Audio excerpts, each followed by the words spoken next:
children, qu'est-ce que c'est? Fa, fa, fa, fa, fa, fa, fa, fa, fa, fa, better run, run, run, run, run, run, run away. Hello, everybody. Welcome to Highwire Improv Sunday afternoon shows, or maybe even welcome back. We had a show earlier with the fantastic folks of Dream Factory. We were excited to have them. They had a really fun and wild show. And now we're going to have 2 hours of improv here for you today. It's the 3 o'clock Eastern hour. In an hour from now, we will have the British American Experience, an always fun show that I am a part of. After this current show, we will have Loom here on our virtual stage. Right now, we are going to have a fantastic group of performers. I've really enjoyed watching them warm up and chatting with them. They are always good people to hang out with. So please welcome to the stage, Sayin.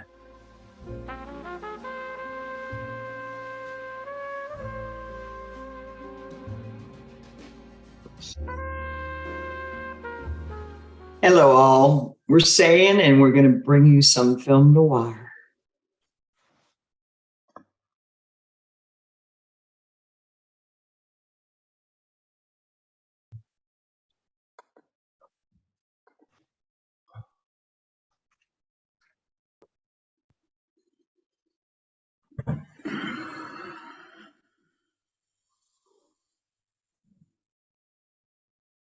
I've been sitting here up in the audience's row. I was put back to be part of the audience. I mean, I've been playing so many games, and it's like the baseball team is,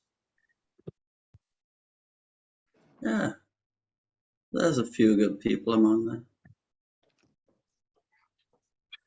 But now, make my money on betting. Sure, this town is big enough and there's enough money going around. And bored people who want to watch some baseball and put their money on their teams, looking for a good score. And there needs to be a middleman. That's me. I'm the middleman. Middleman. I love that term. So sweet, playful. Middleman.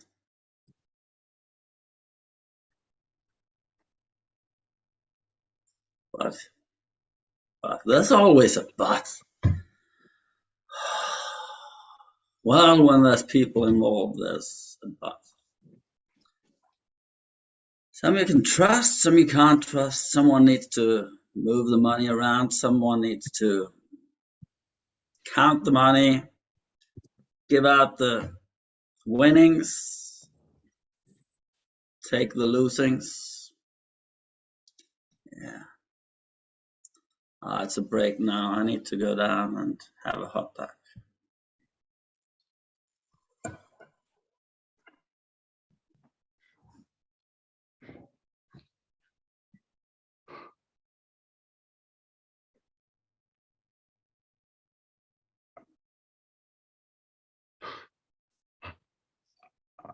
I need protection.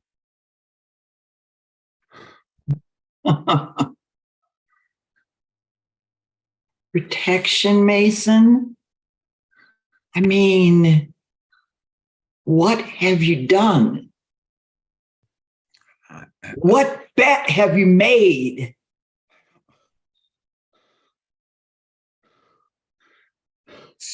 Sally, you know how I've tried. Wait, whoa. Shelley, get it right. You know how I've tried to quit. I can't quit. I went to the wrong people. And what would you like me to do, Mason? Because I bailed you out last time. I have no more money to lend you. None. I can't die. and I can't mortgage my beauty shop. I'm already under. I don't have the customers here I used to. I don't have any money. You just given up on me, haven't you? Fine. If I end up dead and I'm in the papers, you'll be sorry. And this is the last time I'm. Come on, please. I'll do anything. What part of I don't have any money are you not understanding? I mean, You were always cheap the whole time we were growing up. and you were always taking the easy route. It did me good up until this point. You never win. You bet and you never win. You bet, you don't win. I need help. You don't win and then you bet more. I need help, Shelley. I don't have anything left, Mason.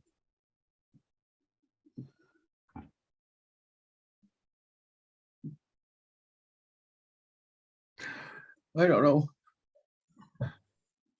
Well, you look like a whiny guy. I look like, well, who died? Well, you're all whiny. I'm whiny. Yes, that's what I do. I whine. I know. People tell me that all the time. Okay. So I'm a let's weak talk. son of a bitch. I heard you lost again. I think you try to give me the wrong information. You know, I come to you because you say you know you know what horse is gonna win. You know what dog is coming. Every time I come, I lose more. I think you're working against me. Wow, Mason. I mean, actually, I thought people like you would learn it at some point that you should just not trust your bookie. But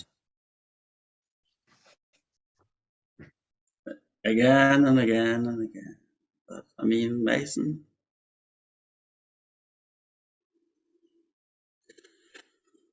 We've been friends, Grayson, for Yeah. Friends? Yeah, friends. Back in the school, you were bullying me. That's how I remember that time. Oh, that's how you remember it. Yeah. I guess I did beat you up a little bit. Yeah, and forced me to do your homework, mathematics. Maybe that's why you haven't figured out to count. Fuck you, Grayson. You know, when it really came down to it, who pulled you out? When you were sinking, you had nothing left. Your wife left you, you had no house. I helped. And now you're gonna turn your back on me for a woman? Wow.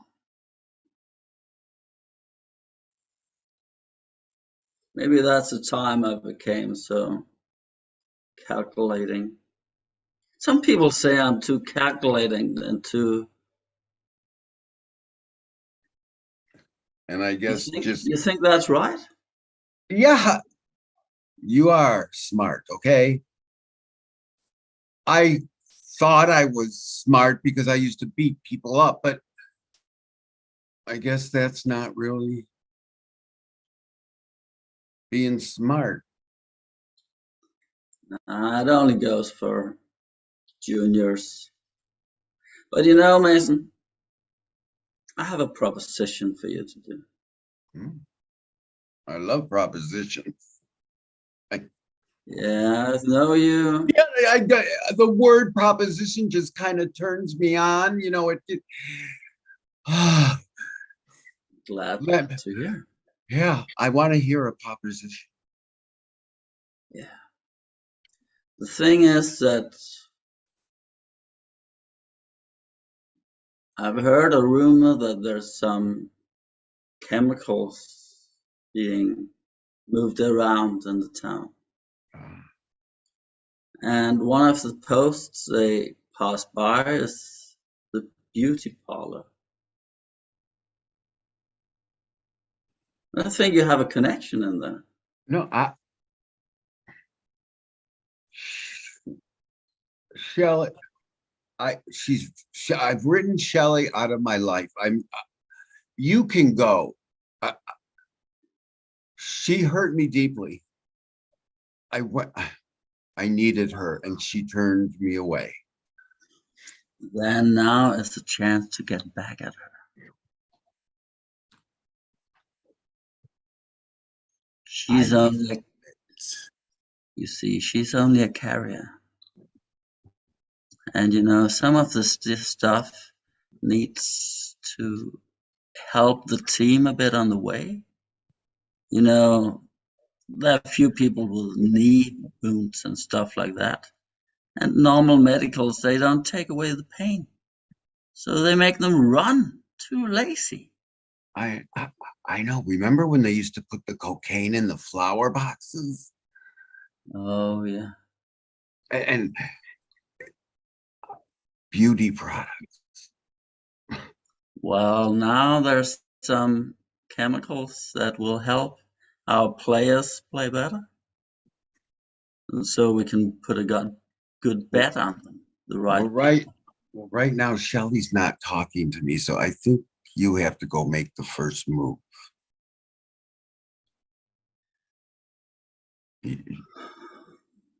Come on, Grayson. I know you're weak around her, but she's weak around you too, you know. I just feel every time I meet her, she's taking over the room. I feel weakless. Grow a pair and show her who you are. I tried and it didn't work. So I'm gonna go down to the corner bar and wait for you to find out the next plan.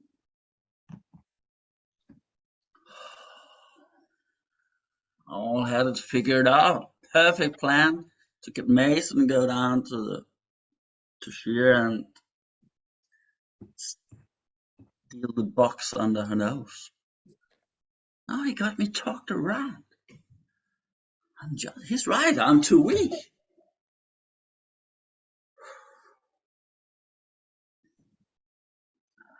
Self done is well done, I guess.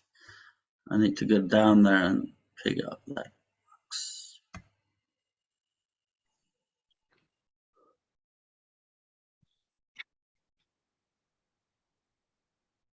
Okay, let's see. 2 p.m. Grayson comes in. I'm going to give him the haircut of a lifetime. I'm thinking that maybe this new product will work. Do whatever it takes to save Mauve's beauty parlor. Yeah, I miss you, Mom. And yes, I did name the beauty parlor after you. And no, I'm not going to let anything go wrong. It's not going to go under.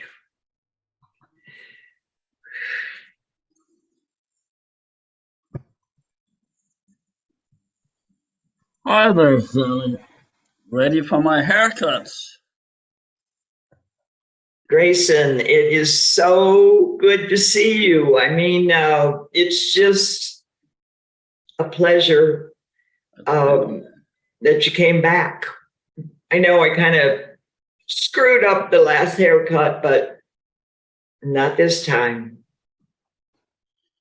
Well, you know, I've had to carry this hat for a whole month, about to grow out again. Yeah, But let's see the back. Oh, nice. Oh yeah, no, I can definitely work with that. well, so Sally, I've been wondering. We've been around each other for time to time.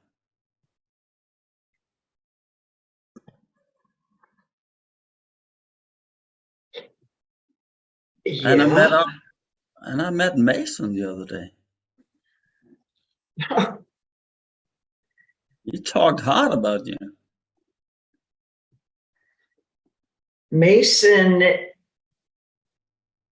needs to stop gambling. He's not lucky. He's You been and one of I my. are lucky people. You and I go for it. Yeah, and I mean, lucky people need solid customers to make their luck.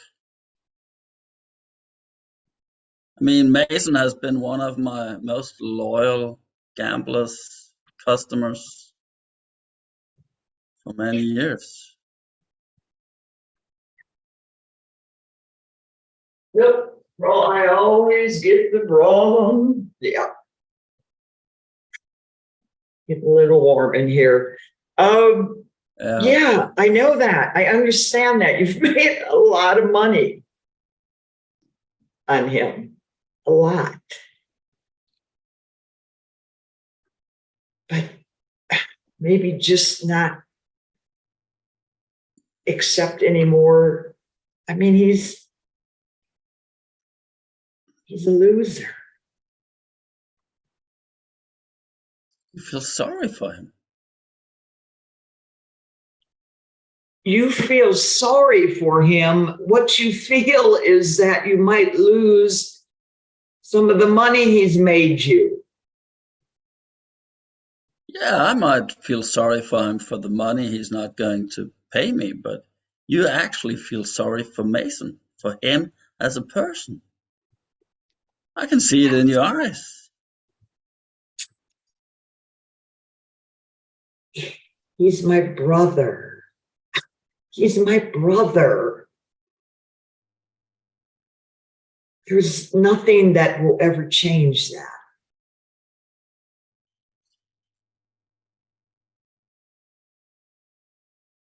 Well, maybe you can help your brother out.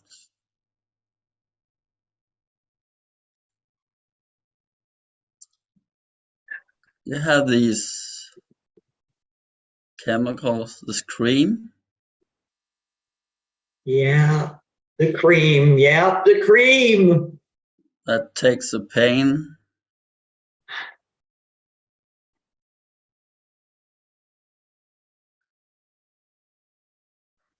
Someone needs to sign up for it, and so the government doesn't know where it ends up.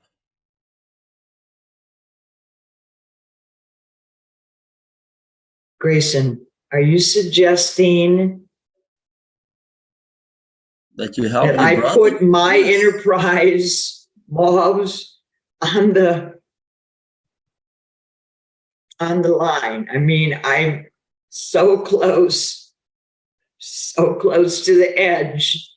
I mean, might as well just go for it. I knew you would. Mason, How did you get in here without me even knowing you were creeping up on us? I got in the back way where I brought product that I want you to sell. And I think Grayson has got you to tell the truth. You want to start illegally.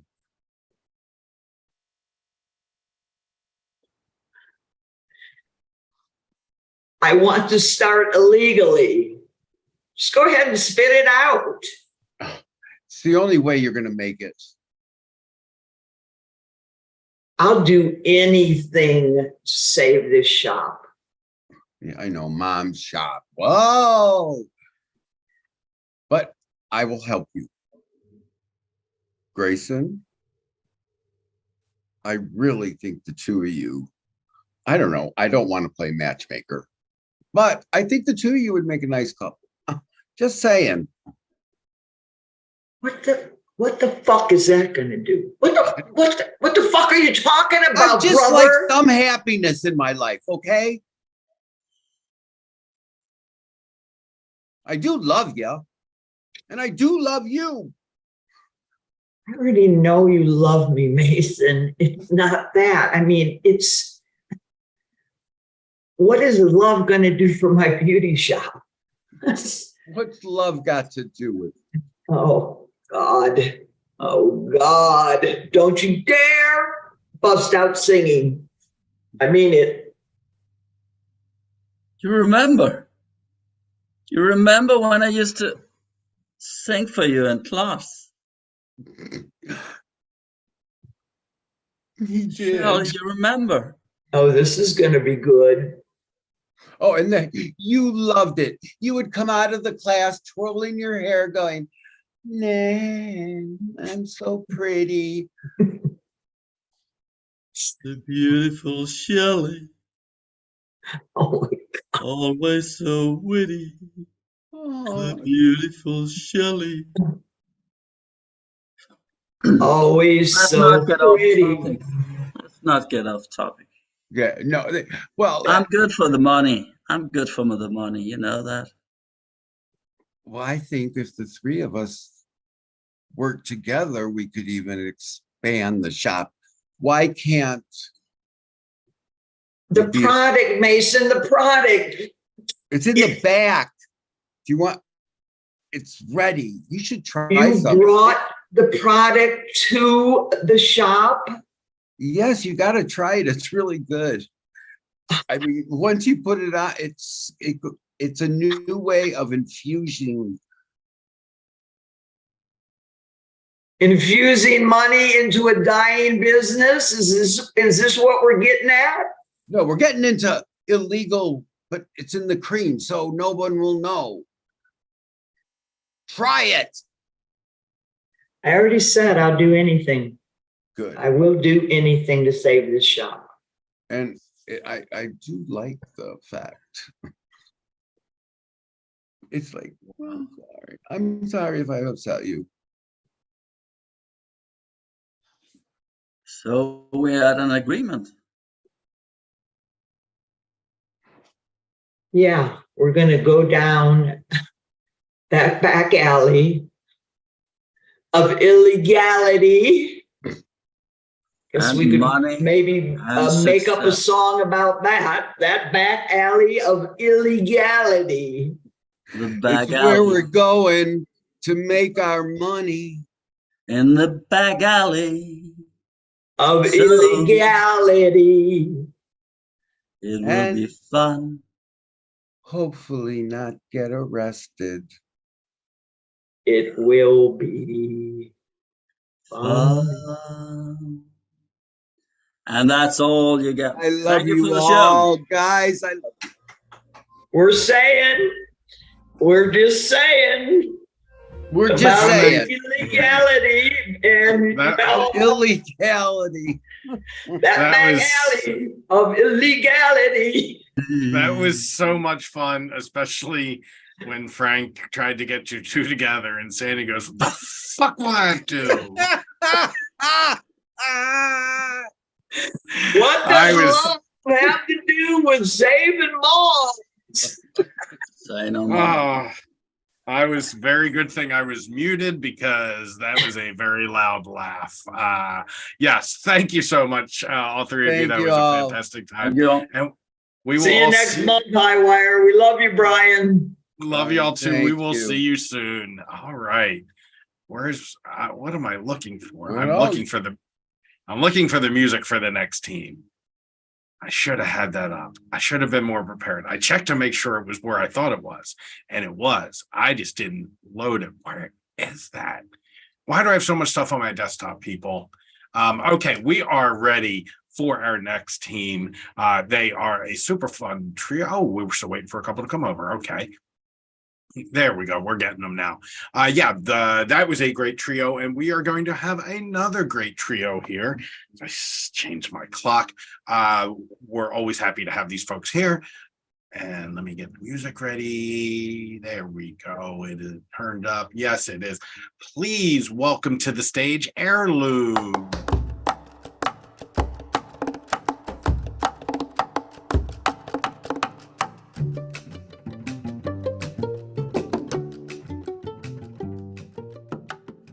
Thanks, Brian. Yes, we are Heirloom, a duo with a guest today, Ovach. And Brian, can we get a suggestion of a color? Sure, orange. Thank you.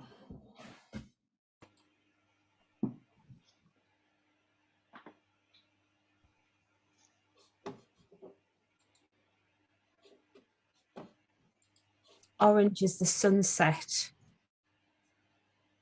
Orange is a pumpkin. Orange is an orange. Orange is the sand in the humid heat. Orange is the fall leaves. Orange is apples starting to rot. Orange is the color of hair. Orange is a tiger.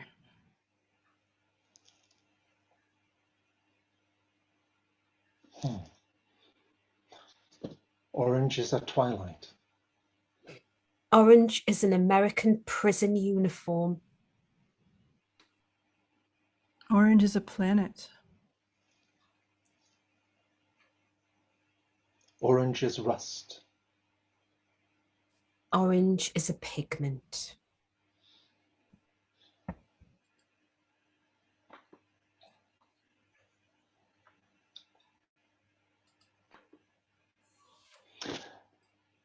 I figure we need to just change the whole thing.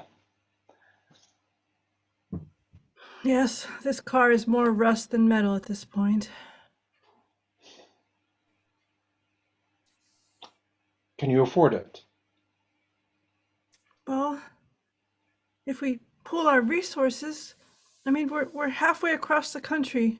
We need to make it all the way to the West Coast. Well, I suppose. I suppose we could just swap it with plastic. That would be cheaper. So many parts. Don't you think the heat of the car would melt that plastic? The bumps in the road are going to tear the car apart. I think what we've really come to is that it's time to either stop here or get a different junker.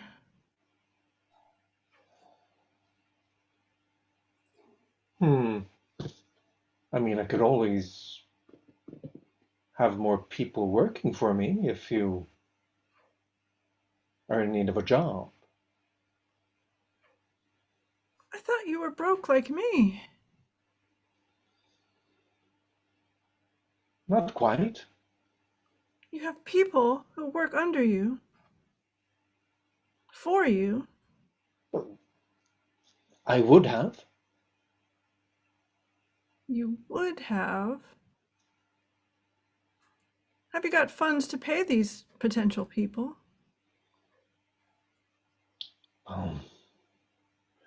I can feed them.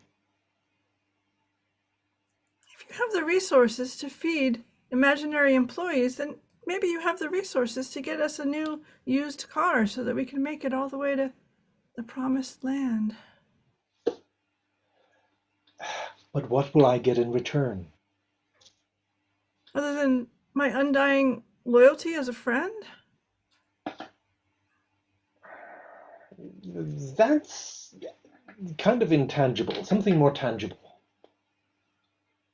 You will reach the destination we've both been dreaming of all these months. That's more important to you than to me. All right. When we get to the West Coast and we see that Pacific Ocean, I will give you this bracelet. One to my grandmother. It's got diamond Pure chips in it. and amber. Yes. You've got a deal.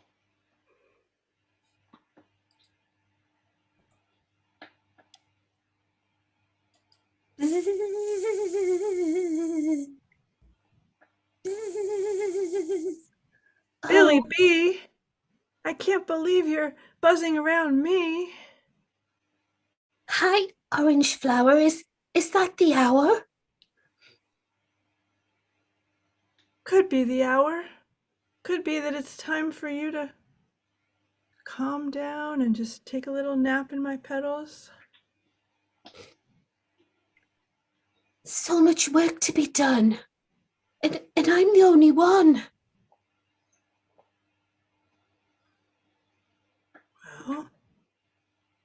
Well, the sun is shining. You could be mining for honey. Bees don't mine. We just dine on the nectar.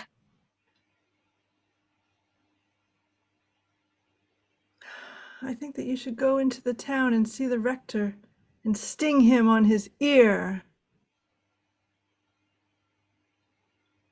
Yes, that sounds very clear.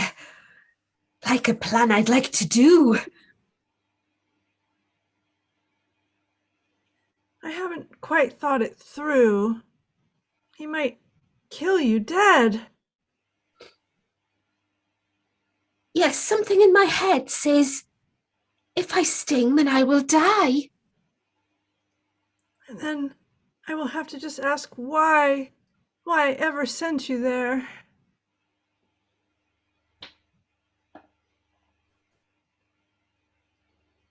You know, maybe it's better here. With you, my friendly flower. We could at least pass an hour, or 2 or 3 or more. Yes. Let's do that. Some more.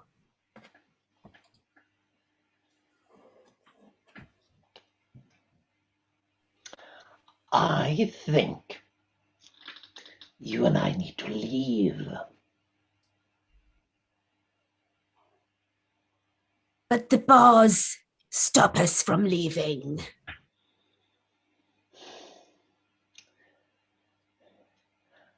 I have a contact. One of the guards. One of the screws.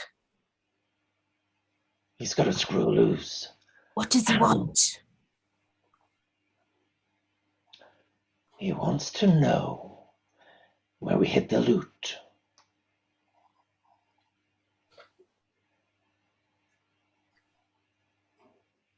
Bob, we've only got 6 more months left to do. 6 more months of time, and then we can go and get the loot. I'm tired. I can't take it anymore. I'm going insane in here.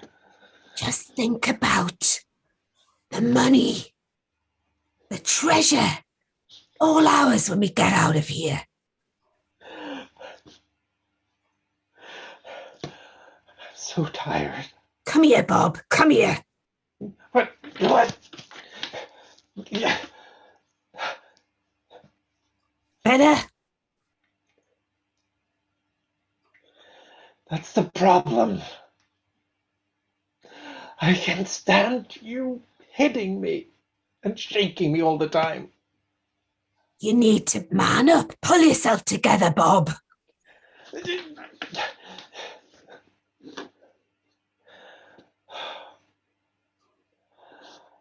I just want a man down. Look what I've got. I've got you your favorite, an orange.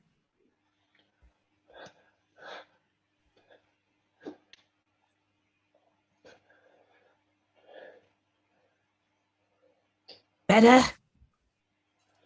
A little bit. You just hang in there, buddy. And before you know it, we'll be out of here and we'll be rolling in dough. Right. I'll try.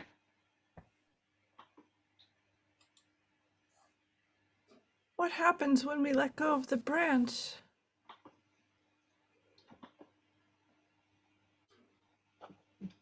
I don't know. I'm just hoping for the best.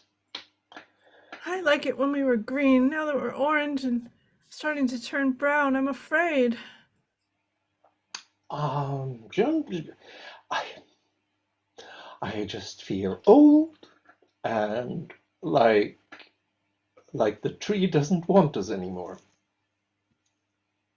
I'm just holding on by the top of my head now. I'm not even holding with my hands anymore. My stem is so brittle, I just can't do it.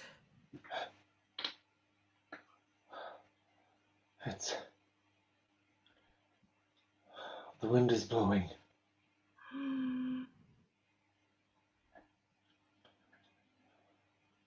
I mean, our friends are all down there. Yes. They rustle around and they twirl in little spirals when the wind tickles them. But are they happy? I mean, all that movement seems like it might be fun. They don't belong anywhere anymore, but maybe they have fun. They do get to travel, and we never got to do that before. We've done our job. We've Do you worked hard all remember? summer. Yes. Do you remember when we were young buds and there was so much promise to this life? We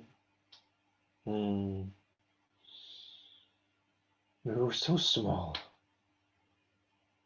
And so green. And the birds would come and sing for us, and the sun would shine on us and feed us, help us grow.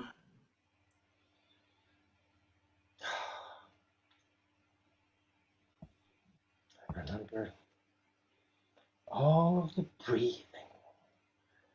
It's nice, relaxed breathing.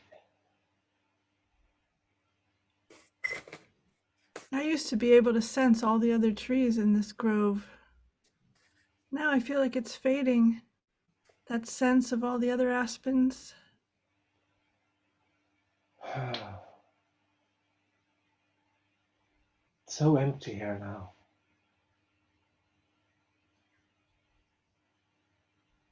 I feel myself slipping.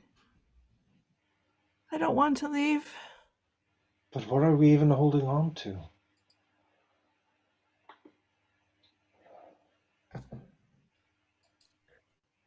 Pick me, paintbrush. I'm going to make the most beautiful painting of a sunset, and I need you. You, my orange, you will be the star of the show. Oh, thank you. I didn't get a look in last time when they painted us. They painted a nighttime scene and I was saying, pick me, and they didn't need me. Before I do pick you, I think I need to ask you a couple questions about your worthiness. Oh, Yes, yes, yes, yes. What will you add to this painting?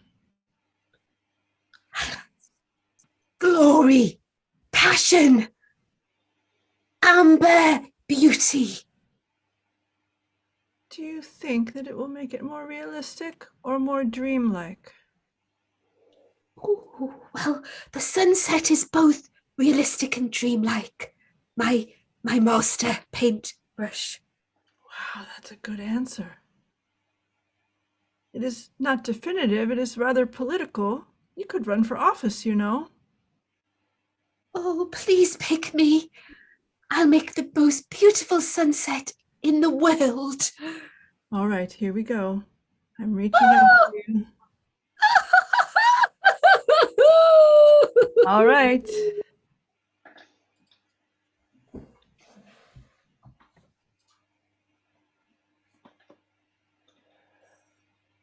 Okay, so I wanted a more dazzling color. Yes, the problem is your hair is quite dark and it didn't take the red as well as we might have hoped. We could always put some bleach on it to lift it.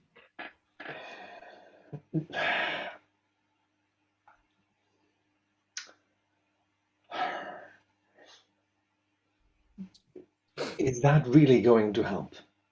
I wanted violet, violet, violent violet. Oh, This, I, oh, that is a bit of a problem when we've put orange on. You think? Let me have a look at my notes. Oh, I see what went wrong. I thought it said vermilion, and it said violet. I'm sorry, Your Majesty. You know how they say that gingers have no soul? The church is trying to excommunicate me because of what you did to my hair. I'm sorry, Your Majesty. I understand now. Of course, violet is a regal colour, whereas orange is an ecumenical colour. I can't apologise enough, Your Majesty, and just pray that you will spare my head.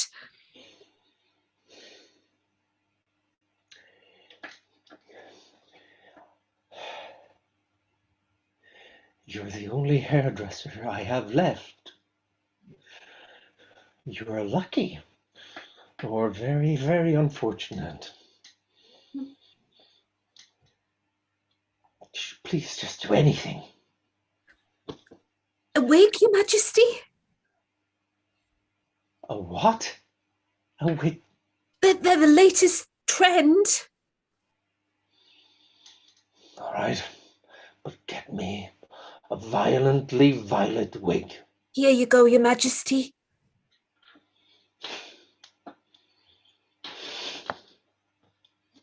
Oh, Your Majesty.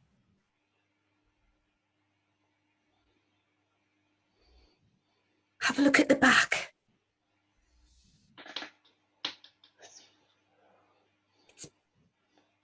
I guess it's better. It's most becoming, Your Majesty. Most becoming.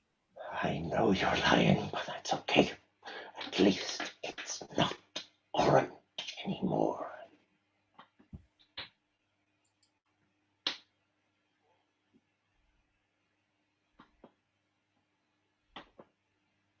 You pace in the cage so cagily.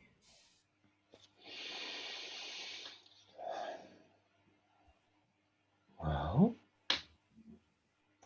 I'm just biding my time. Your stripes are rather stripish.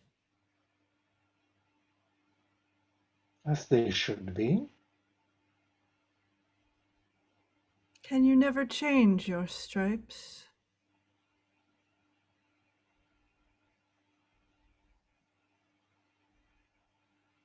I can make them look different when I move.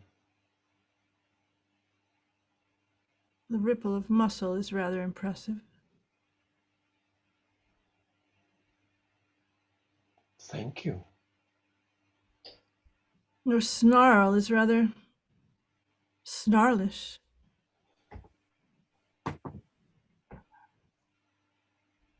I believe it was named after my snarl.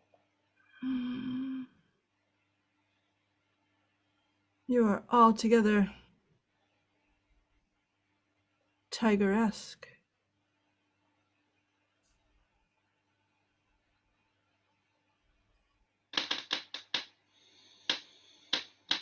I want out.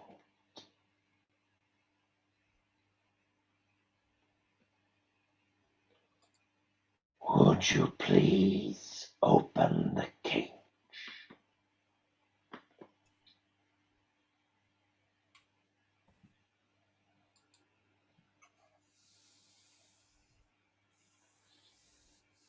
Oh, the animals ate the aquarium.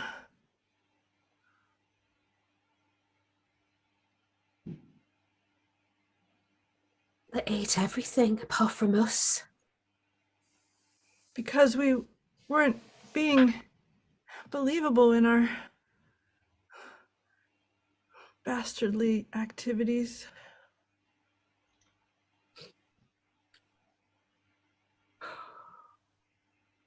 But we're both girls, so how will we continue the goldfish species? Could be that we need to import some goldfish from elsewhere. So there's still goldfish left. Dozens and dozens on a far, far away beach, gasping for air. This is really sad. You know, I had one of my psychic moments and I saw them all. We need to save them. They're the last, other than us. I love your psychic moments. How are we going to get them here, though? Are you still able to do your telekinesis? I can try. I see fish, goldfish flying through the air, doing acrobatic moves like little prop planes between there and here, and they arrive just in the nick of time for us to save them, get them back into the water. Ooh la la, look who's just come into our bowl. You did it! He's mine. Oh, all right. All right. You can have the first. There's more coming. Or we could share. Are you not the most generous friend I've ever had? We're gonna need a bigger bowl.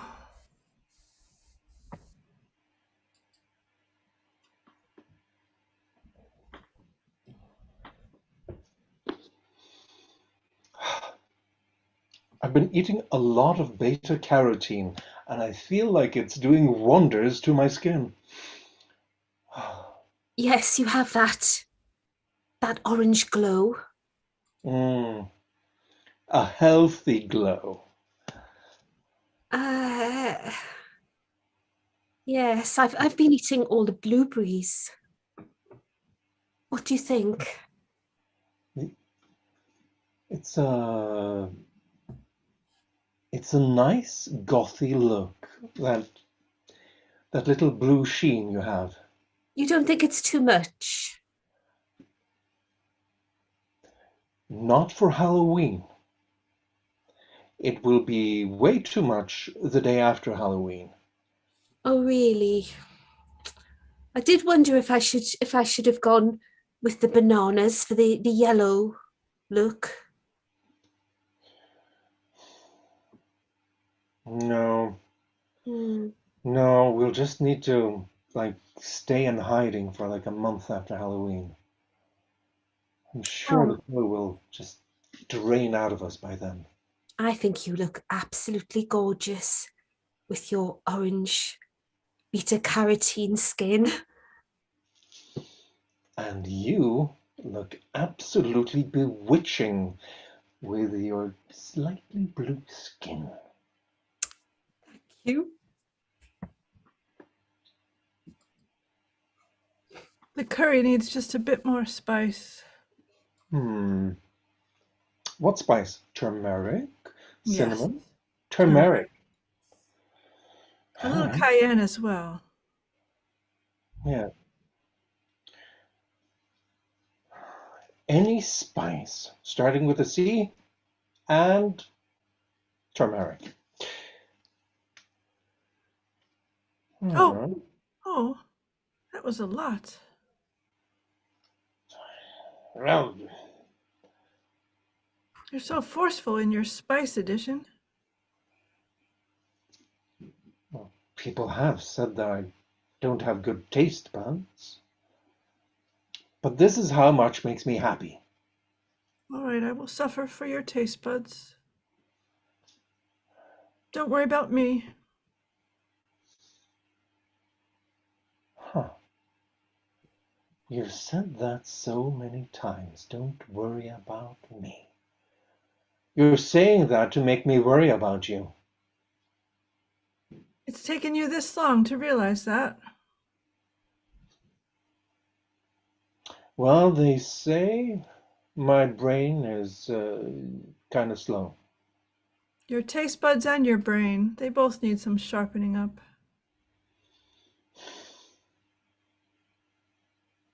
So, this time I'm not going to do anything about it. Well, I shall have cereal for dinner. You have the cayenne and the turmeric and the curry and all of it. It's for you. You're eating cornflakes again. Yes.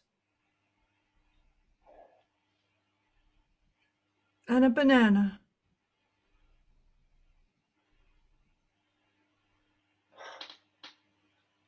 And it's the last banana and the last of the cornflakes, and tomorrow morning you will be without your favorite breakfast.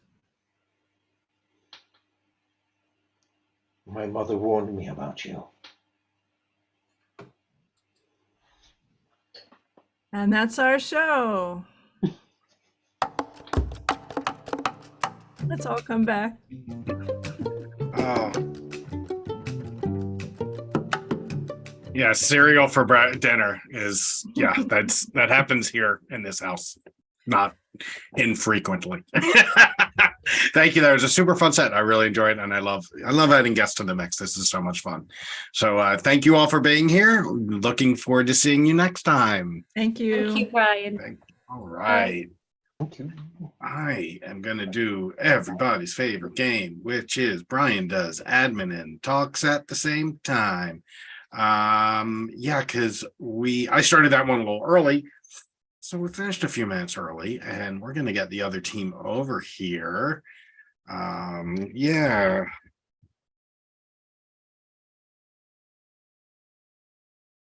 I can't talk and type at the same time. There we go. Okay, so that message has been sent. They'll come over here soon.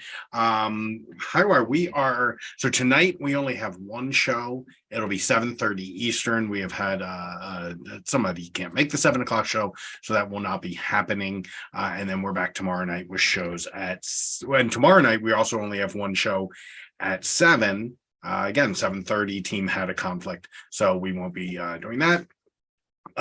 Tuesday night we have our full hour, same with Thursday, and a full set next weekend. And then the week after, so a week from starting on the 21st, we only go Monday and Tuesday, the week that is American Thanksgiving. So we will only have 2 nights of shows before we take several days off.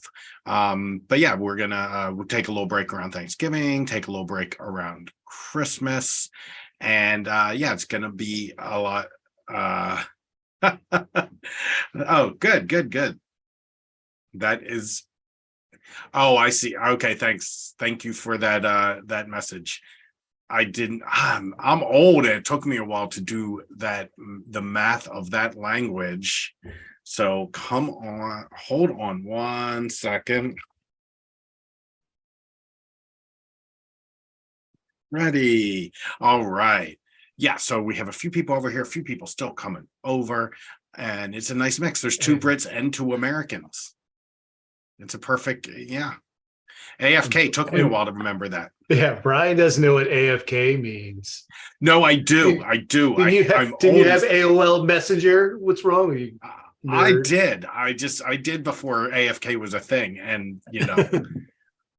But yeah, so thank you, Jeff, for doing that. We have a couple more waiting to come here. Who are we waiting on? We're waiting on Brendan, Misty, and Kale. Come on, let's get all the Americans over for all the Brits. Come on, Misty and Kale. I'm all right. Oh boy, I'm gonna play with fire here. I'm gonna move them over here.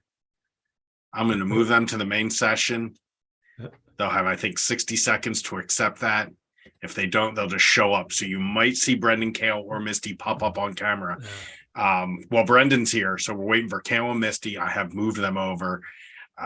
It's gonna be, we may see an empty chair. We may see their Misty's here. She accepted it and is off camera. We may see a very surprised Kale or his room of American paraphernalia. I'm excited. This is, yes, Zoom roulette, as Sarah called it. I was just about to say, this is like the most boring reality prank show. This is what would pass for entertainment if there hadn't been vaccines and we were all still on permanent lockdown. We'd be doing this. This would be a Netflix's biggest hit. You'd put 12 people in a breakout room, tell them to walk away, bring them all in and see what happens. Oh, he's in the bathroom. That's what happened. Yeah. Oh, come on, Cal. He might have said no because they'd let me move him over again. This is Highwire's. This is why we've been doing this for 2.5 years. This now sounds like a great bit, and I think if we had an online bit show, I would do something like this. But we do have an in-person bit show. If you're in the Baltimore area on December 3rd, we're going to have a bit show at Joe Squared under what's Down Squares is what it's called, as we continue our live show extravaganza. We also have a live show next Saturday in Hamden with Key City Improv from Frederick, Maryland, and a couple other teams. And you can check out our website. We're still booking teams for our shows, but we have a couple in December 3rd and the 17th, and then we have a bunch in January. Oh, we also have December 4th, Sunday, at No Land Beyond, a super fun gaming. Good, Millie. There will be an online holiday bite show. Yes, Fa La La Laughs. Let's talk about Fa La La Laughs since we're still waiting on Cal. You get these North Carolinians in here and they don't follow directions and they wander off.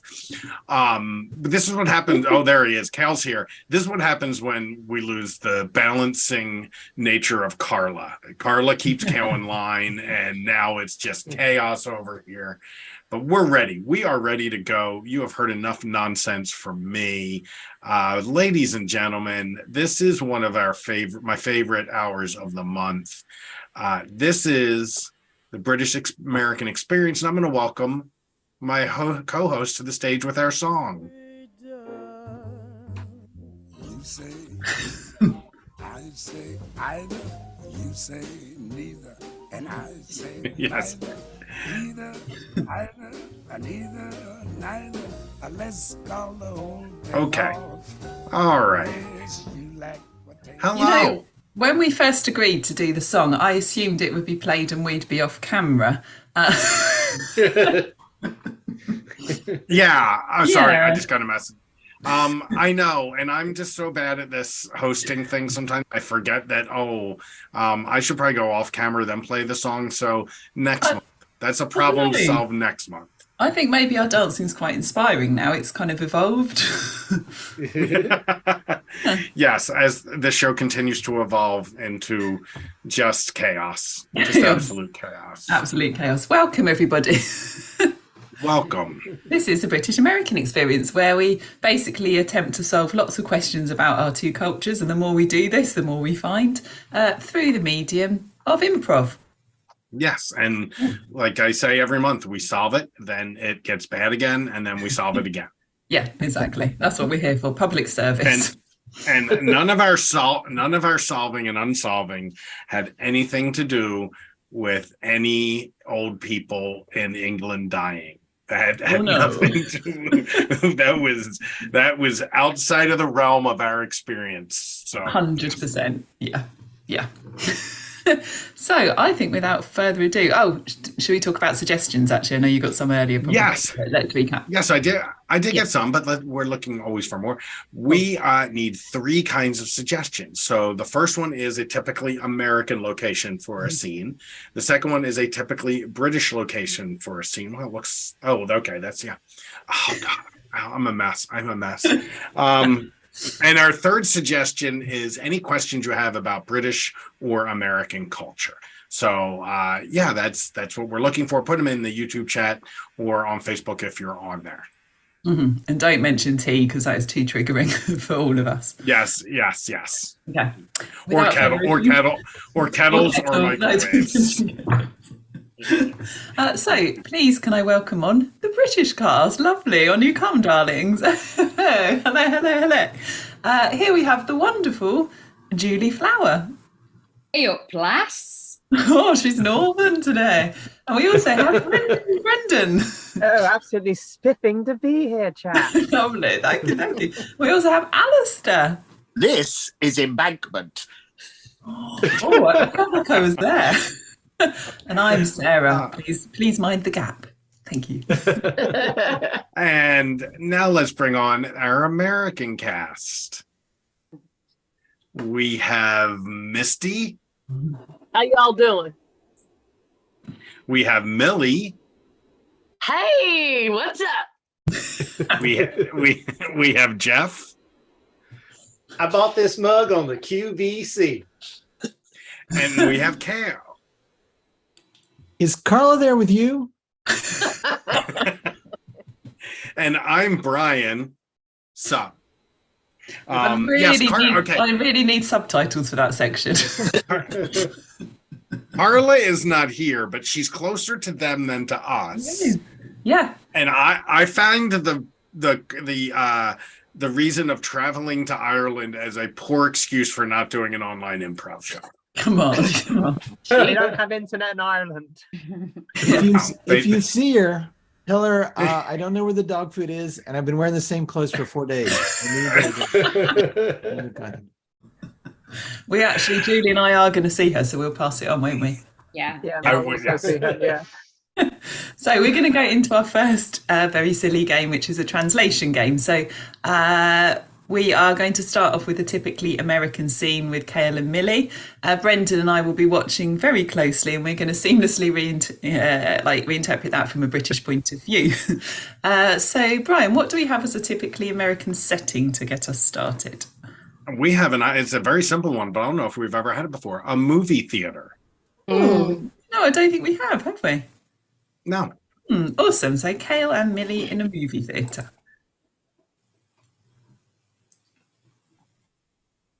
I got the popcorn. I got the big one. Did you get yours? This is for me. Oh, no, but I brought drinks for us. I snuck them in. You did? Yeah. Hold on.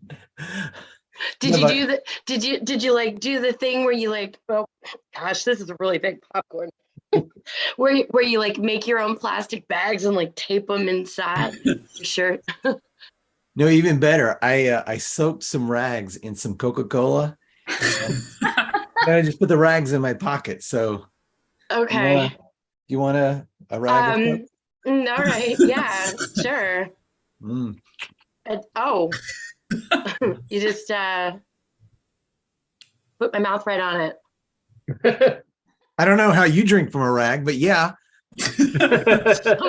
First, you know what? I'm not quite thirsty yet. I'm gonna hold off on that. Yeah, I always wait till after the previews. Then I like to save it so I don't finish it too early. Right. Yeah.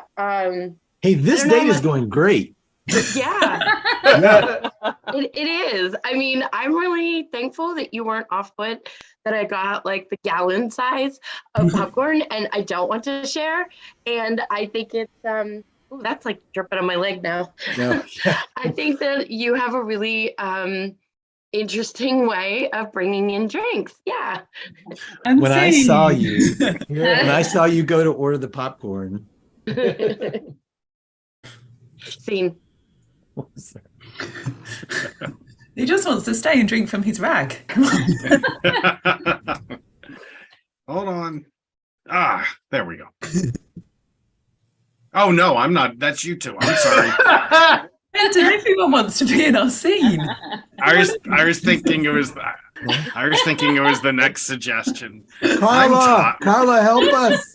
Carla. It's all You're falling only apart without you. I'm very tired. Oh, okay. I bought the Werther's Originals. Oh, smashing. Would you like one? Oh, I couldn't possibly. Oh, please do. I queued for them for 2 hours in the supermarket. Oh, really? Because I snuck some Pims through the security guards. Snuck some Pims?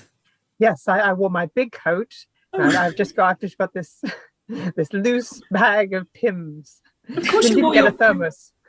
You have to wear your big coat when you live in the UK, always. Yes, so it's not suspicious that I'm wearing it here in the cinema, even though we've sat down. Indeed, here in the cinema, even though we sat down. Yes, yes. I was just going to suck on the bag of Pims. Did you want to? I can squeeze some out. Well, we have only just met, but okay. Okay. No, charming. Sorry. I fear I made an exhibition of myself within the cinema. Don't worry. I can also do that as well. Now we're both frightfully embarrassed before the Colin theme tune. People are looking. Sorry. Let's just do this until the trailers are And done. see. I was going to see how long the sorries would go on. It could have been the whole hour. Yes, It could have been the whole hour. Now this is the part I thought I was coming on for. Yeah, So- here we are. Yeah. So now we will have a typically British location, and our performers are Alistair and Julie. Yes. Yeah. Great. I can subtract 4 from 2. Your location for this scene is a car park. A car park.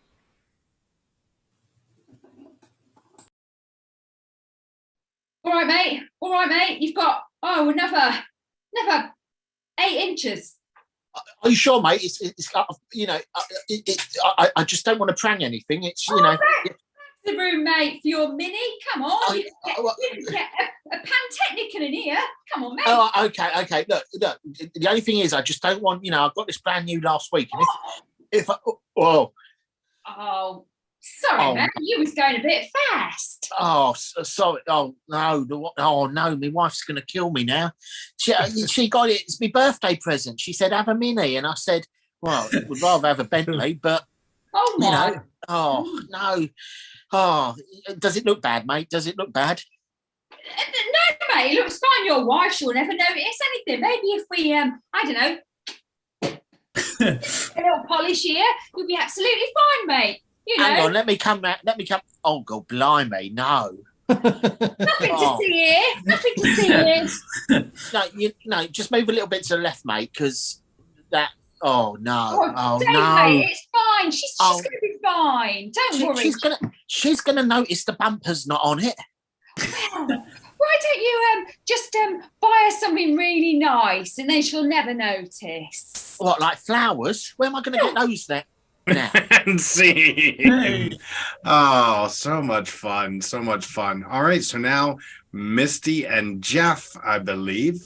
I just had it up here. Yes. Misty and Jeff will be reenacting that scene in an American style. Mm-hmm.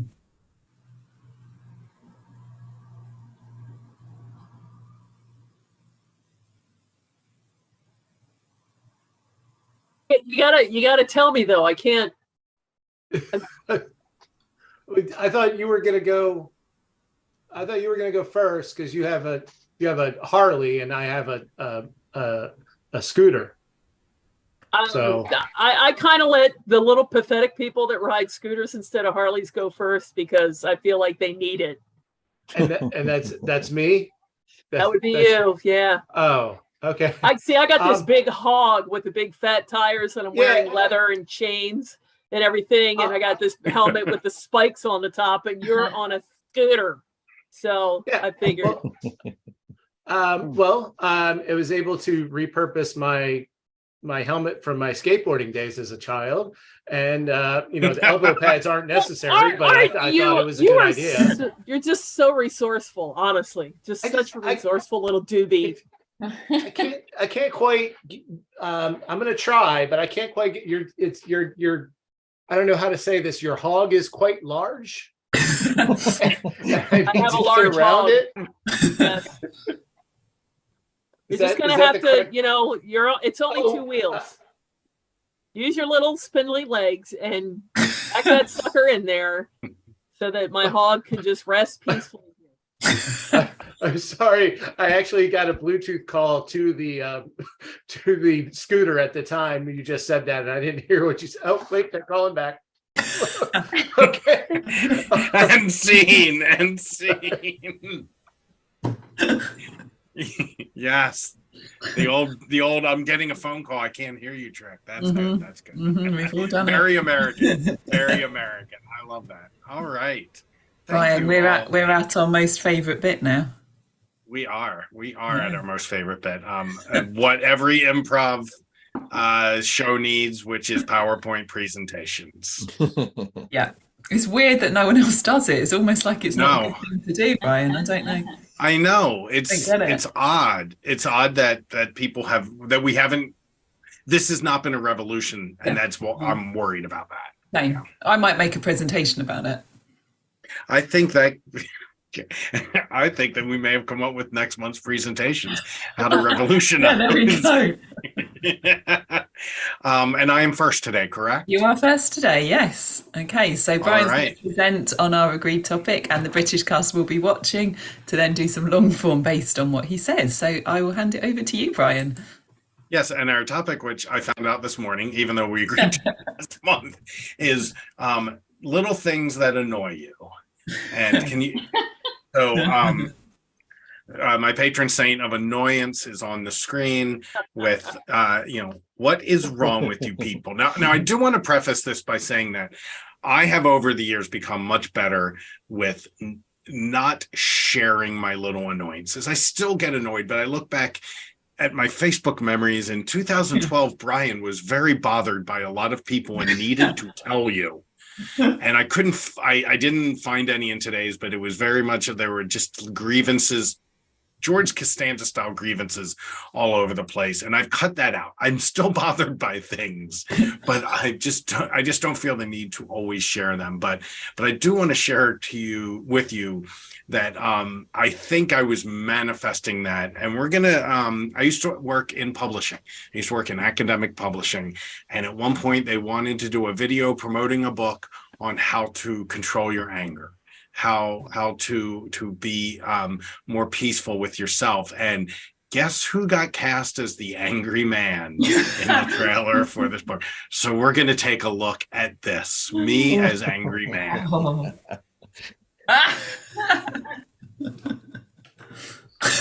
Uncontrolled anger can be devastating. Destructive anger can contribute to divorce, job loss, addiction, and even imprisonment. Yet many people with serious anger don't know how.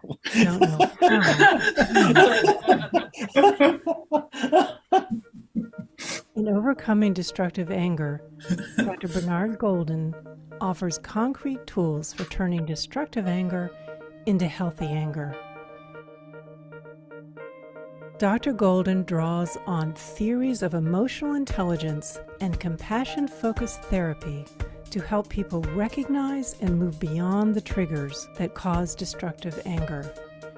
This guide will free people who have destructive living, filling lives.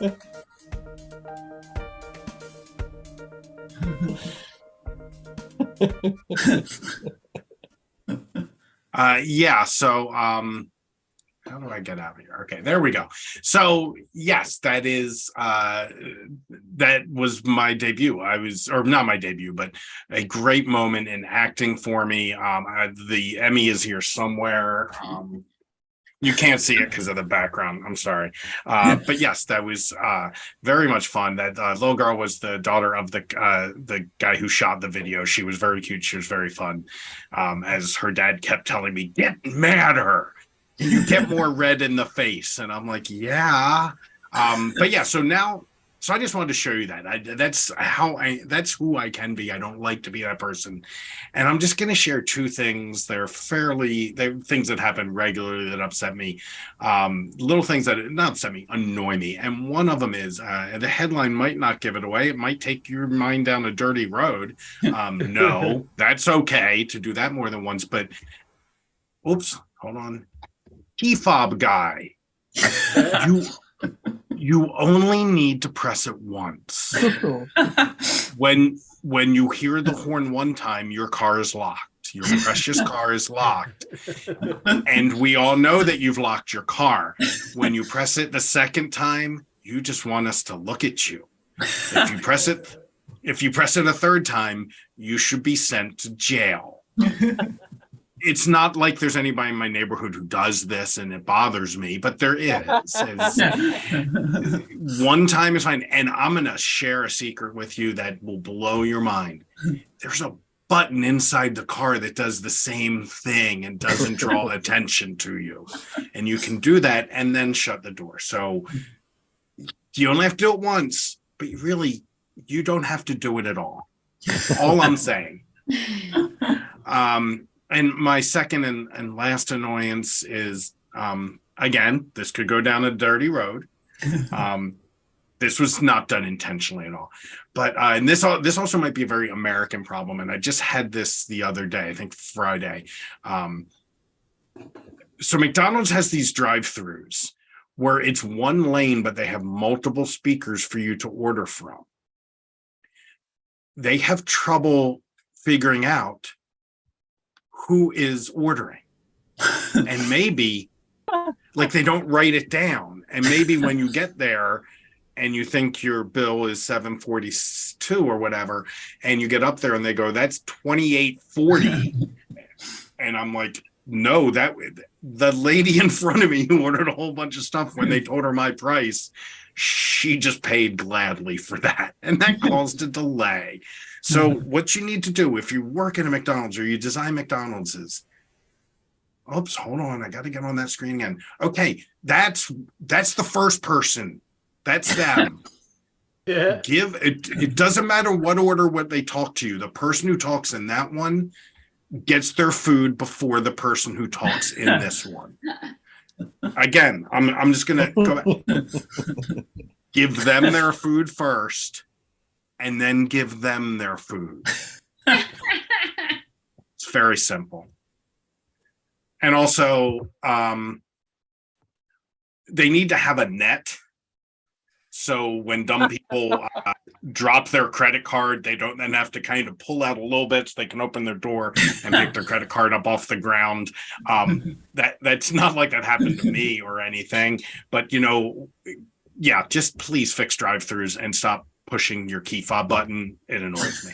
And you don't want to see me in a car scaring a little girl again. British cast, have fun.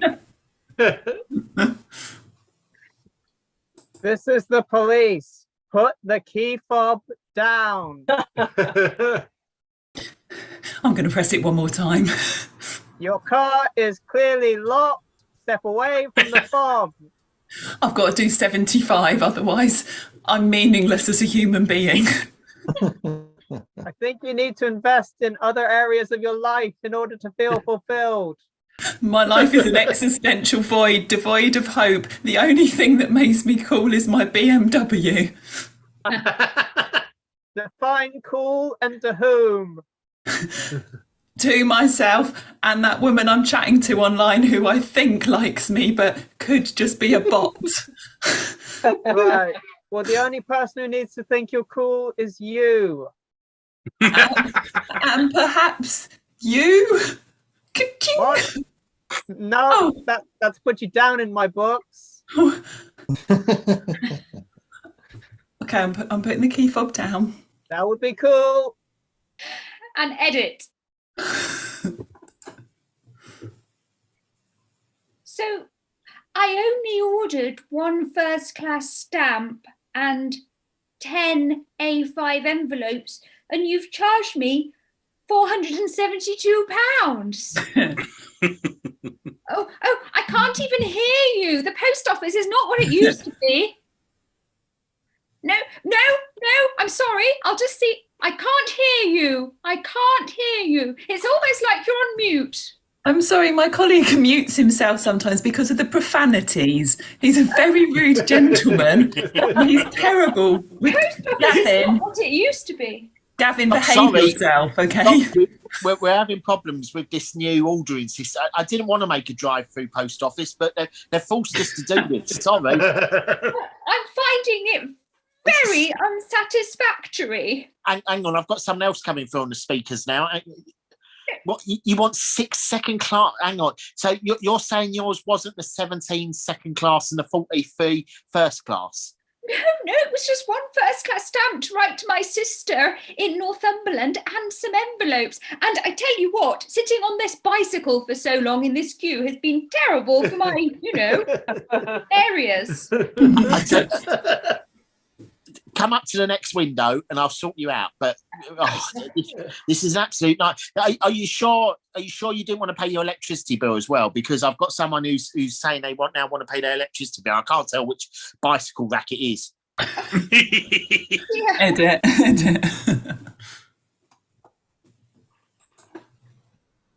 My daddy is an angry man. Okay. And what would you like us to do about that? Heal my innate trauma. Heal, okay. Have you moved away from the angry man? I try to, but it's very difficult because I have to be in a car at all times whilst he's being filmed for various promotional purposes. Oh, we get a lot of this. Yeah. Yes. Yeah, your package deal with the dad. Yeah, that makes Yes. sense. Yeah. He's acting, you see. Yes. No, yeah, Yes. and it's very important for Daddy that he fulfills his dream. But maybe you could Yes. move into like different types of ads, maybe non-driving ads. Yes. Like relaxing situations. Maybe you'd be holiday. You could be the family who are in holiday adverts. He said he's a type. I said, could you try to be the cheerful man? But he said I can only be the angry man who also is on holiday.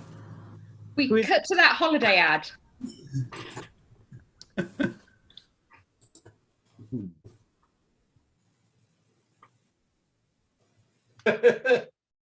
Now, darling, remember we're here for 2 weeks. You can be nice to little Flora. I blooming love relaxing. I can't believe it's so relaxing here. So well. Oh, get me another pina colada, darling. With a straw in. Yes, with a straw in. Okay. Oh, blooming hate cold drinks. Oh gosh, look, somebody's put their towel on our sun lounger. Yeah. Is that your towel? No, Dominic, no. No, Is that your towel? Dominic.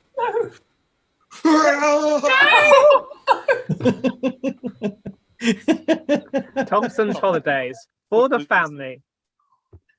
Epic. Sorry, was that okay? Was that?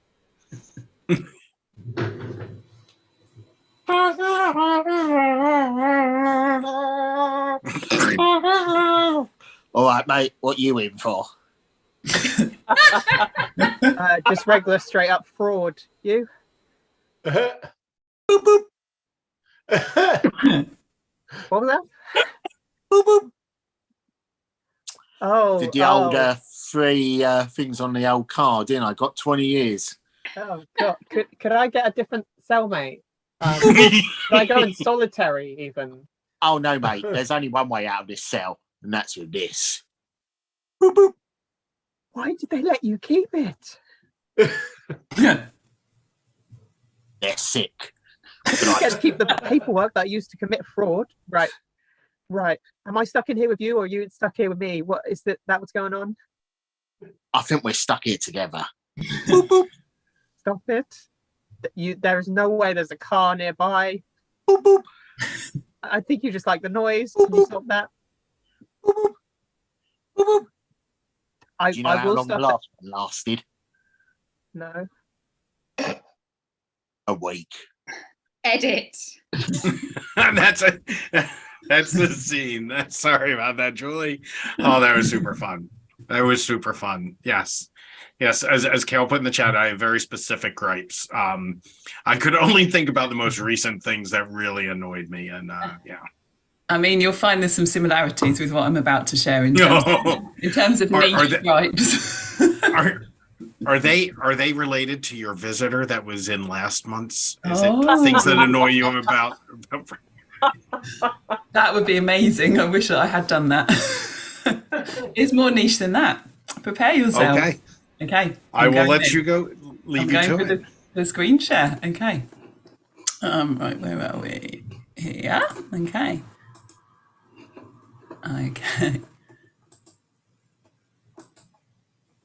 Okay, so I've gone for kind of silly things that annoy British people generally, and me specifically. Bit of a warning there, as always. We're going to be revisiting actually some of the previous presentation topics that I've had a look at, and also there's going to be references to tea. We can't get away from it. Yeah, so this is quite a big one for British people. I was in London this weekend and I saw some of this, and I saw the anger that was caused as a result. So just generally people flouting queuing etiquette, really, really frowned upon. Queues are kind of important. They're integral to our whole culture. There will be anarchy without them. I also think like an escalator counts as a queue. So on the tube, I really noticed this. So you have to stand on the right so that people can pass you on the left.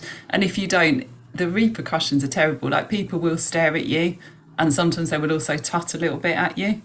Like you don't need that. You don't need that in your life. People incorrectly applying the use of manners. So it's not even just that they don't have manners, it's that they maybe half-heartedly use them. So this, I looked at a previous presentation actually, so holding open a door and the etiquette around holding open a door and how it can really trigger passive aggressiveness in people. So if that happens, you hold a door open for somebody and they don't say thank you, you have to say this if you're in the UK. Oh yeah, you're welcome. But under your breath, really, really has to be under your breath. And yeah, this is the rule really. If anyone actually hears you, you have to go home immediately, never leave your house again. That's the goal. Badly made tea, just generally. Now, ironically, if I'm honest, I probably am a perpetrator of badly made tea in a lot of people's views. Here's a bit of a colour chart of tea. I mean, those ones in the top corner, I don't know what that is. That's actually disgusting. But I'm quite a fan of the ones in the bottom corner. And I know that that's probably sick and wrong to a lot of British people. Like, I don't mind my tea being quite brewed, but then it has to have quite a lot of milk in it. And I know that Julie almost is the same, if not slightly worse, in that she doesn't even like hers that brewed. Just going to say.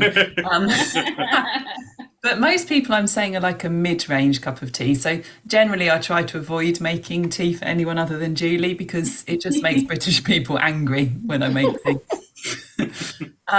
Okay, so here's some things now that specifically annoy me. And yeah, they are quite niche. Yeah, so number one is this makes me really angry, like particularly if I'm maybe like late for work or I'm just really tired. When a tiny bit of petrol spurts back out of the petrol gun when I'm filling my car up. It's just that tiny thing that just, it really, really puts me on edge. And then my nemesis, which is birds. birds really annoy me.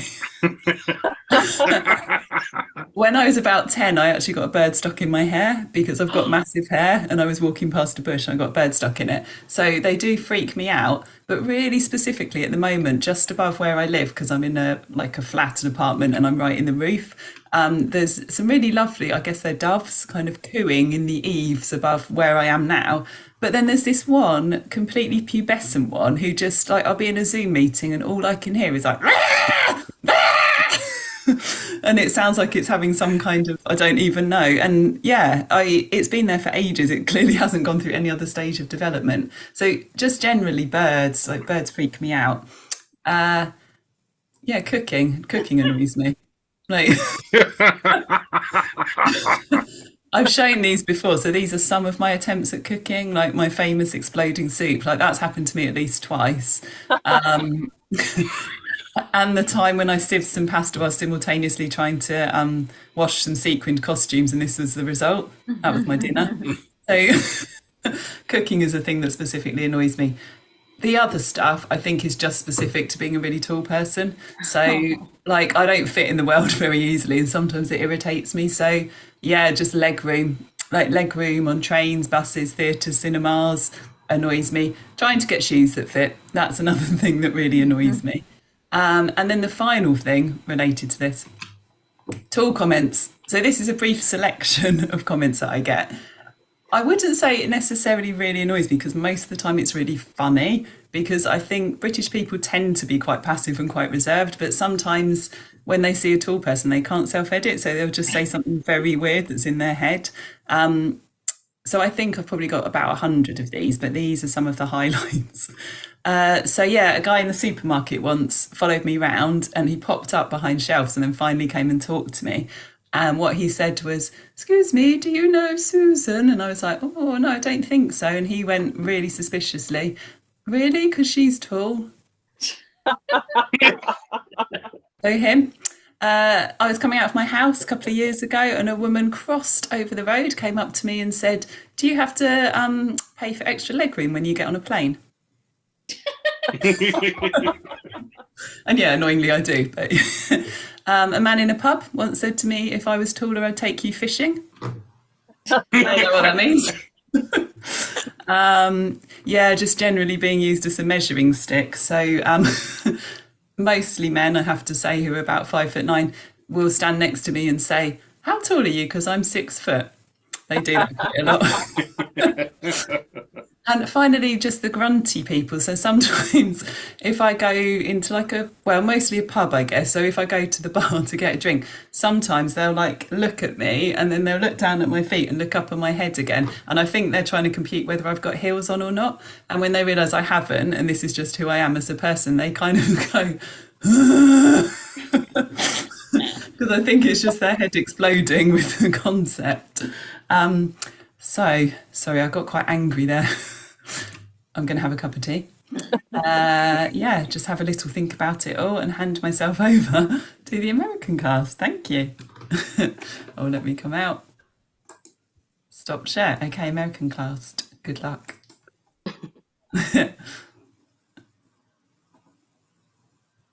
Well, you're different, aren't you? You're just different. Look at you being different. Wow. Okay, that was a little unexpected. I've heard this hair salon is cutting edge. Oh, I didn't mean to make that pun, but okay, so yeah, I'm different. Aren't we all? I think you're gonna have to sit in a special chair because you're different. And I don't know how to deal with difference. I mean, I know I'm a stylist. I'm supposed to know all these different techniques and everything, but I don't know. I can make your hair shorter. That's all I can do. That's all I know how to do. That's really all I need. I'm, everybody's different. We are all unique, special creatures, so I just came to get my hair cut. I don't think I need to sit in the different chair. The one that you have over there with the lights around it and the arrows that blink and say, when we get something different in here, we like to make a big deal about it. We like everybody that's walking past on the street, we want to see it because we feel like, it's a selling point. You know what? Okay. I did come in for the full experience. I guess I'll move over to that chair. All right. Okay. Ooh. Didn't say that there was like heat here too and cold all at the same time. Yeah. It's really unique. It's very bright also with all the lights. Yeah, we're gonna give you these glasses to put on. Go ahead, put these glasses on. There you go. Put those Okay. on. Thank you. Okay. Thanks. There you go. Okay. I'm just gonna All right. write on this sign down here. This is Sure. a different person. So the people Scene.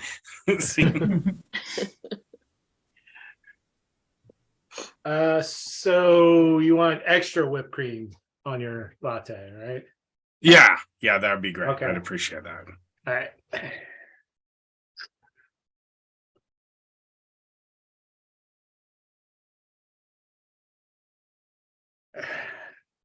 All right, you're doing an okay job, but hold on. I have this chart that shows you how much whipped cream I need. You need to follow. I'm getting there. It's leaning to the side. I have to keep pushing it back in, and I just ran out. I got I hate when it spurts out. When it's at the end of the can. Yeah. Excuse me for a minute, Jeff. This is Brian. Brian is a second tier latte. He's a second tier latte. Okay, thanks. Yeah. Okay, so I'm just passing it off to the guy upstairs, and okay, topping you off. And then, are you going to need caramel? Because we're going to have to work out some kind of tree climbing situation. I mean, that goes without saying, but I do appreciate y'all going the extra mile. I would do this at home, but I generally just upset people because I'm in an apartment and the whipped cream has gone through the ceiling into the neighbors and it really bothers them. So I got to come to the neighbor's house. Have you seen this? The guy must be doing it again. He's got to be doing it again. I feel like it's at least once a week. We're wiping up extra whipped cream. Sweetie, I love you, but I thought. Pardon me. Sorry. Just never Yeah. mind. I'm just making sure he gets it done right. Thanks for letting us in. Yeah. Keep going. Do you happen to know if your upstairs neighbors are home? I'll just break in. It's No, cool. I think they're on vacation actually. So just help yourself there. No, I'm calling the landlord. This is ridiculous. Scene.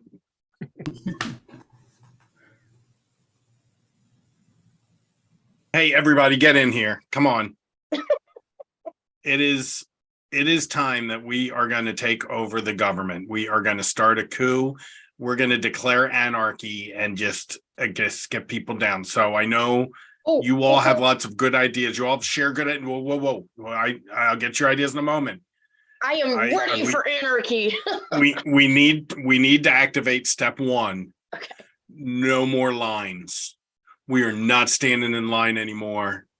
Wild. That should take down the whole system. That should take everybody down. Mm-hmm. Any questions? Any concerns? Kale? Yeah. Jeff, you go ahead. Yeah.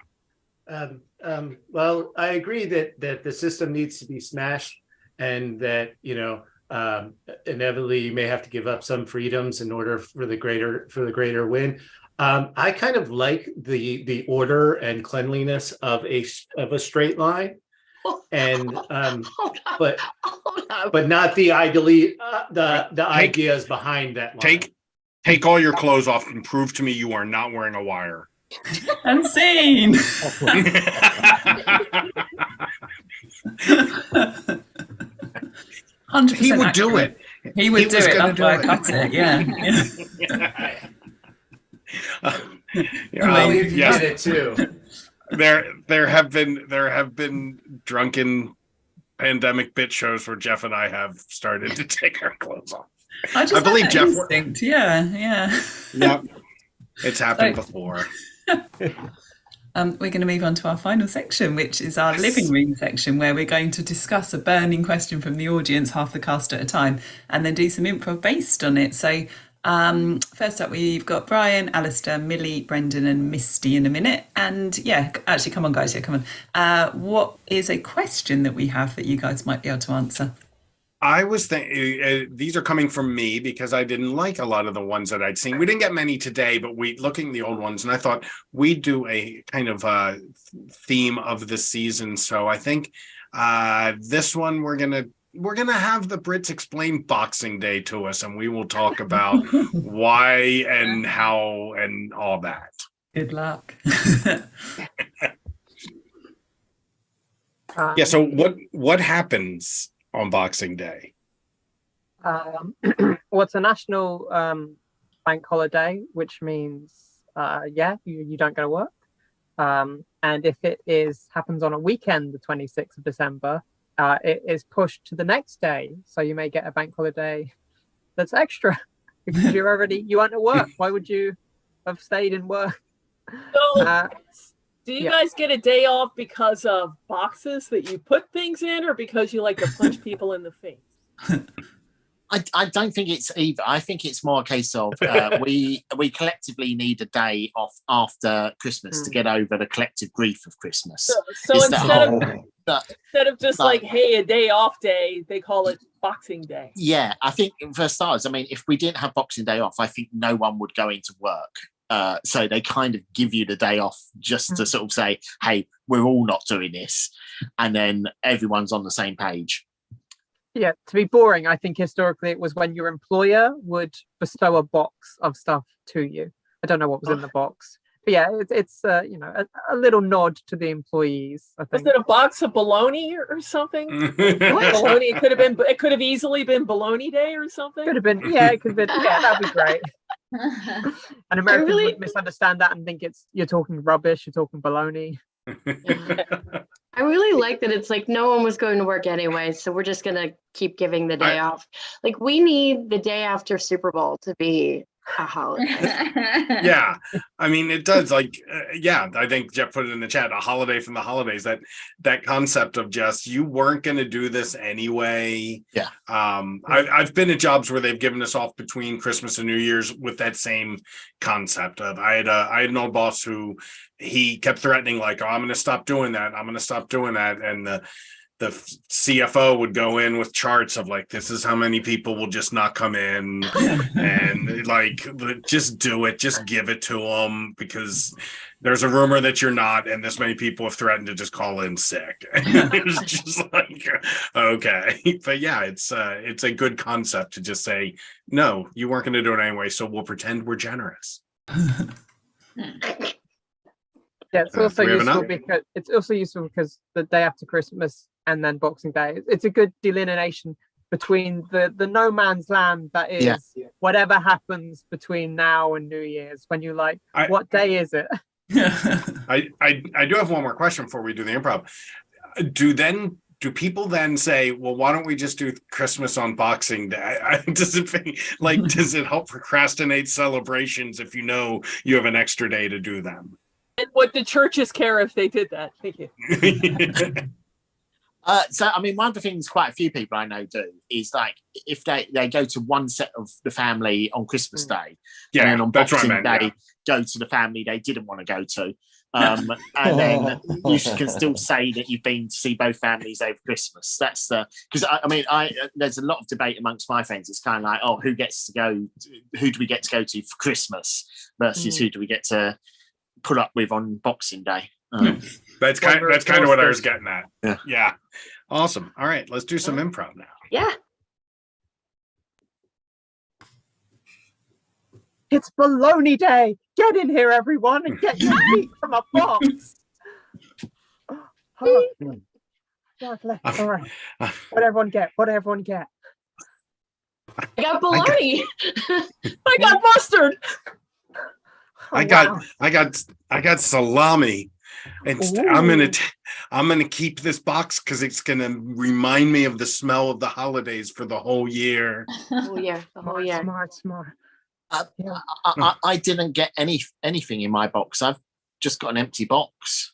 What? Oh no. Oh, the meat fairy just must have been. The meat fairy must have thought you were a very naughty boy, Alistair. Do you think? I mean, not even crackers or bread? Nothing? I mean, there's maybe a crumb in here, but Not like, I think that's just when someone was chewing whilst wrapping up the box. What did Alistair, you? I don't mean to point the finger, Alistair, but I've got to ask this question. Did you somehow upset the meat fairy? You had to. Wait, did you forget to put out the plate the night before for the meat fairy?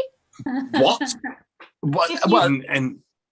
And the knife? The knife? You have to put the carving knife out? Put a fork out. What do we Oh, a gotta do fork. with that for baloney? Well, you need something to pick it up with. Your hands. Oh, It's meat in a box. You just use your hands. Tell me you at least remembered to put out the light beer. I put out a glass of red wine. Oh God. You always have red wine with me. You know what, You're not Alistair? invited. You're not invited for Bologna Day next I'm year. telling you what, your meat banshee is going to haunt you for a really long time. See.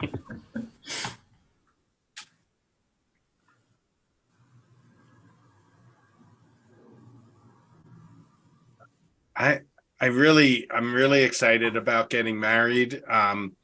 But I think we should only visit your family on Tuesdays.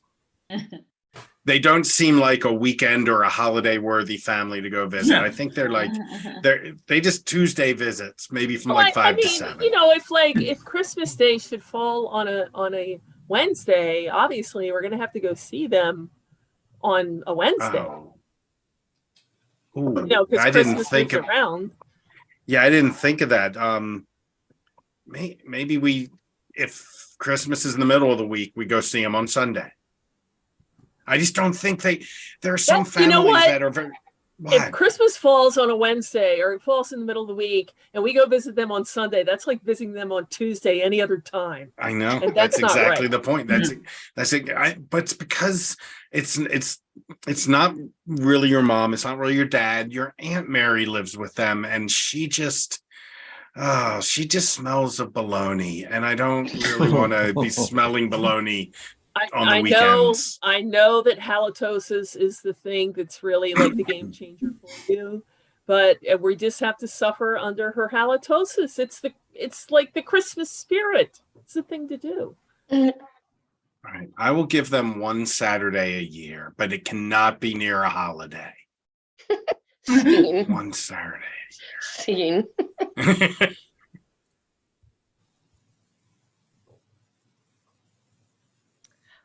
I'm not doing work tomorrow. I worked today, and I'm just not doing it tomorrow. Right. Yeah. And okay. And your boss is fine with this. Your boss knows. I mean, I worked today. Like, I did the work today. I should have off tomorrow. Right, but it's only Monday. It's very early in the week to make that call. What if more work comes in? I feel very strongly that I should have a day off after, doing the work. Right. Tag out Brendan. Millie, yeah, we've been over here in HR. We've been looking at your time card, and it seems like it's alternating. You marked one day of work, one day of vacation, one day of work, one day of holiday, and that's not how it works here. We work 5 days and then take 2 days off. I know you're new, but 5 days in a row. yeah, you only get holidays on holidays. You don't just get to say, I worked yesterday, so tomorrow is Memorial Day. You don't get to do the 4th of July. You marked the 4th of July down on February 5th. Yeah. I wanted to make sure that I got it because, not everything is certain in life, and I don't know how long I'll be working at this job. I wanted to make sure I got the holiday, but I worked the day. I should get the next day off. I don't really square with that, but then you took that day, marked 4th of July for that day. You worked, and then the next day you also didn't work, and you put something down that the day after 4th of July holiday recovery day. I think. Tag out Brian. Yeah. Okay, so as your doctor, I just need to go over this with you. Sure. You take your medicine every day. It's a daily Oh, that was good. That was good. Great stuff. I think you solved that. Oh yeah, I think we did too. I think we did too. Yes. Yes. So now we're gonna get the rest of the cast out. Those folks who are not, and we're gonna why don't y'all come on out and I'll give you your assignment. And our Americans here are they're gonna explain Black Friday to our British friends. And what I know it is leaked a little bit over to the UK. I checked it out, mostly online, I think, more than in person. But they're gonna talk about why we do Black Friday. Yeah, like, has this always been a thing? I feel like it's come over here in the last couple of years, but we don't really get what it is. Oh. I think I remember it first in the 80s or 90s, maybe. It's capitalism at its worst. It's just, this was the day that they found they had the least amount of sales. And they decided to marginally discount, sometimes drastically discount, already overpriced goods and services, and then make a holiday and make a spectacle of, like, opening up stores at midnight, and you can only get the deals then. Yeah. So I used to work for Walmart, and within Walmart, they don't call it Black Friday because that has like a negative connotation. They call it the event.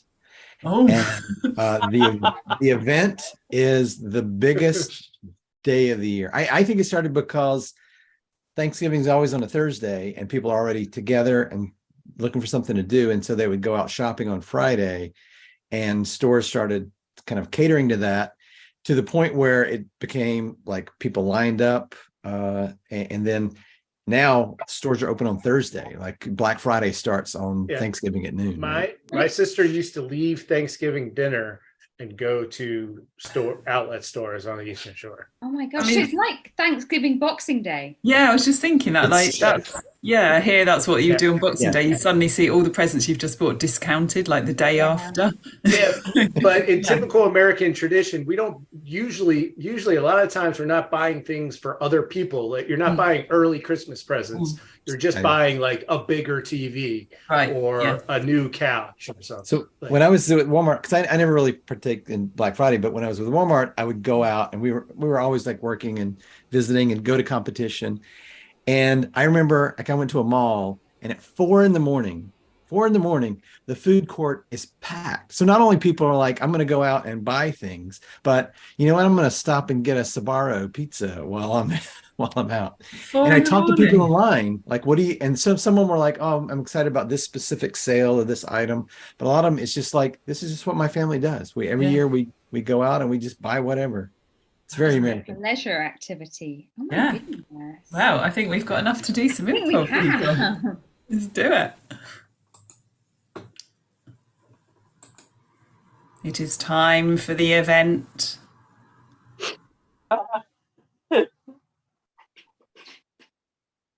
it's coming up to noon on a Thursday. Is it not too early, Grandmaster? Nigel, put your cloak on. It is coming. Not the event. The event.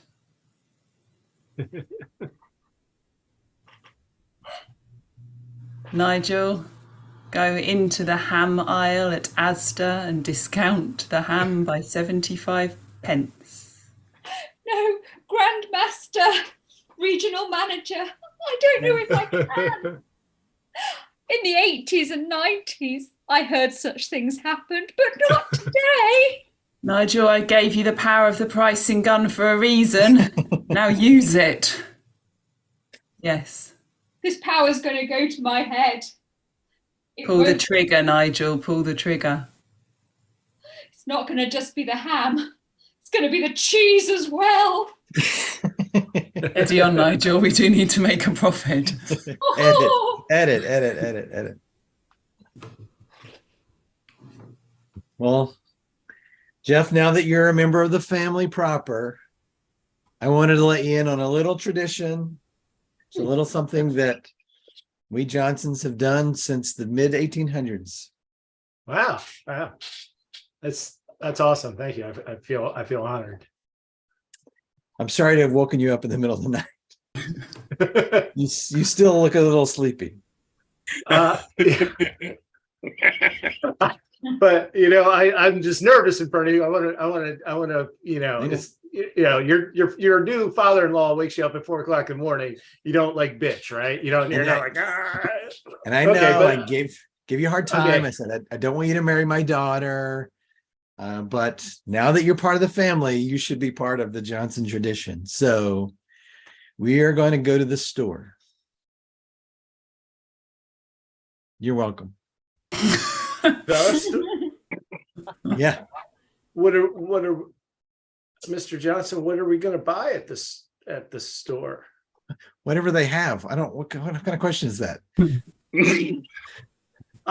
Just so like my family knows where I'm at. What? No. What exact you can't tell anybody. You can't tell anybody. You need to be very quiet. Don't wake anybody else in the house up. You and me are going to go get in my truck. You know how it sounds. Like I'll just break it. So my newly married father-in-law, who was not happy about me marrying his, who has hated you this entire time, yeah. That's new information, but we'll roll it in. Has woken me up at 4 o'clock in the morning and is telling me to go to the store and to get in the back of his pickup truck. You might not have said that, but I got it from connotation. And you won't allow me to tell anyone where we're going. So do you want to be a part of this family or not? I don't understand. You're questioning our traditions. My father used to wake me up at 4 in the morning and put me in the back of the truck, and we would go to the Sbarro and get a pizza, and then we would go to the store. And now I'm offering the same thing to you, and you are spitting in my face. You are just taking our traditions, and you're just like, wait, Sbarro's open at 4 o'clock in the morning? Oh yeah, that's a pretty good fucking tradition. All right, I don't care if you're gonna kill me. Let's go to the and scene. Yes, 4 a.m. Sbarro is the perfect way to end the show. I think the only thing that could have topped that was maybe 4 a.m. Cinnabon or 4 a.m. Empty Hands Christmas. That 4 a.m. Cinnabon exists in airports. Yes, I don't know what any of these words mean, but I'm happy for you. Oh, so now we have to discuss that next month, I guess. Oh, this was lovely. This was a very lovely hour of entertainment. Let's get everybody on screen to say goodbye. Yes, Alistair came back for a second one. Julie Julie has not had any. I think all your guests have been at least twice. Yeah, definitely. From Base Original Cast. Yeah, so no, this was super fun, and thanks everybody for coming today. We did all the fun stuff, and there is one show tonight at 7:30. If you are a regular viewer and you're like, oh, where's the jam? We aren't jamming on Sundays right now. We're taking a break from the jam. We're kind of reimagining it as part of the Highwire Hive, so you can check out our Facebook and webpage for that information. They'll be coming back at some point. But yeah, we have show then, and we have lots of other shows. Check out all the information, and we'll be back in about a month. The schedule's weird because of the holidays. I forget which day it is, but I know we'll be back in 3 or 4 weeks. Yeah.